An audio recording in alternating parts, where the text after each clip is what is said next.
Գյուղը կոչվում է Ծաղկավան, ներքին Ծաղկավան։ Ծաղկավանը իր գեղեցկության պատճառով, ասենք, ոնց որ ծաղիկների ավան։ Ծաղիկները շատ են մեր գյուղում։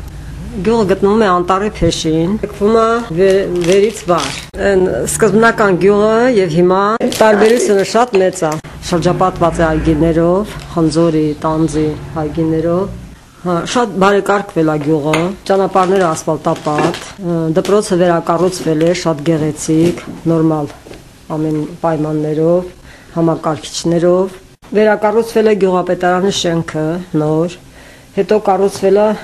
մեր գյուղացի մի բարերարի կողմից այդ մատուռը փոքրիկ, վերևի մասում խաչ կա, սուրբ խաչ է կոչվում, միշտ մարդիկ գնում են այնտեղ, մոմ են վառում, աղոթում են, մարդիկ զբաղվում են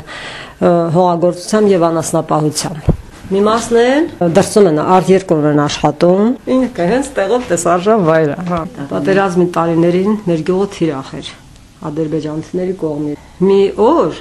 ռմբակոծեցին, պատկերացրեք թնդանոթների մինչև 35-37 պայթուն եղավ գյուղում։ Շատերը լքել էին տները, գնացել էին ուրիշ տեղեր, ասենք, Երևան, Դիլիջան, Իջևան, նույնիսկ։ Հետո